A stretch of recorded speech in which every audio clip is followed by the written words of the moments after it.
অনুরাগের ছোঁয়া আগামী পর্বের শুরুতে সুদীপা আর রূপাকে চৌধুরী বাড়িতে নিয়ে এলে অভ্রজিৎ এবার সুদীপার পক্ষ নিয়ে রূপাকে দেখিয়ে তার মায়ের মুখের ওপর বলে ওঠে, ইনি সুস্থ না হওয়া পর্যন্ত আমার বোনের কাছেই থাকবে।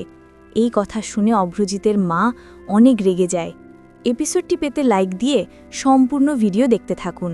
হসপিটালের মধ্যে অভ্রজিৎ সুদীপাকে বলে ওঠে, বোন, তুই যদি চাস এনাকে তোর সঙ্গে নিয়ে যেতে, আমি তোর পাশে আছি। অভ্রজিতের কথা শুনে সুদীপা নিজের মনে বল পায় আর সঙ্গে সঙ্গে খুশি হয়ে অভ্রজিৎকে বলে ওঠে, ধন্যবাদ দাদা, আমার এনাকে একা ছেড়ে যেতেই ইচ্ছা করছে না। এরপর দেখা যায় আদিত্য, সুদীপা, পরমা ও অভ্রজিৎ মিলে রূপাকে নিয়ে চৌধুরীর বাড়িতে যাওয়ার জন্য বেরিয়ে পড়ে। আর গাড়ির মধ্যে সুদীপা চিন্তা করে মনে মনে বলতে থাকে, এখন তো আমি এনাকে আমার সঙ্গে নিয়ে যাচ্ছি, কিন্তু সত্যি কি গায়ত্রী দেবী এনাকে মেনে নেবে? এই কথাগুলো ভেবে খুব ভয় পেতে থাকে। এরপর দেখা যায় চৌধুরীর বাড়িতে পৌঁছানো মাত্রই অভ্রজিতের মা রূপাকে দেখে রেগে যায় আর সঙ্গে সঙ্গেই সুদীপার দিকে তাকিয়ে বলে ওঠে, এই মেয়েটার সঙ্গে দেখে বস্তির সকলেই এ বাড়িতেই উঠে আসছে, এখন তো দেখছি এই বাড়িটা ধর্মশালা হয়ে গেছে। তখনই অভ্রজিৎ তার মায়ের মুখের সামনে এসে দাঁড়ায় আর বলে ওঠে, মা, প্লিজ তুমি সুদীপাকে এভাবে বলবে না, সুদীপাকে আমি নিজের বোন হিসাবে দেখেছি।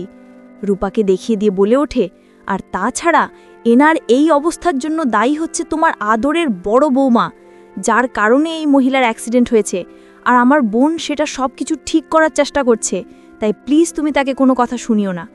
এই সকল কথা শুনে অভ্রজিতের মা চমকে ওঠে আর রেগে সঙ্গে সঙ্গে অভ্রজিৎকে বলে ওঠে, তুই তোর মায়ের মুখের ওপর কথা বলছিস? তুই ওই মেয়েটার পক্ষ নিয়ে কথা বলছিস?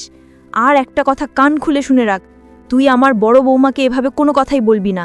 আর এই মহিলাকে যদি এই বাড়িতেই থাকতে হয়, তাহলে কাজের মানুষের জায়গায় থাকতে হবে, এই বাড়িতে তার কোনো আশ্রয় নেই। এই কথা শুনে সুদীপা, পরমা, আদিত্য ও অভ্রজিৎ খুব কষ্ট পায় আর সঙ্গে সঙ্গে রূপা অভ্রজিতের মাকে বলে ওঠে, আমার কোনো সমস্যা নেই, আমাকে যেখানে থাকতে দেবেন আমি সেখানেই থাকব, খালি সেখানে আমার মাকে থাকতে হবে। এই কথাগুলো শুনে অভ্রজিতের মা আরও রেগে গিয়ে বলে ওঠে, কোন পাগলকে তোরা তুলে নিয়ে এসেছিস?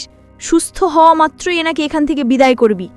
এই বলে রেগে তার রুমের দিকে চলে যায়। এমনটাই দেখতে চলেছেন অনুরাগের ছোঁয়া ধারাবাহিকে।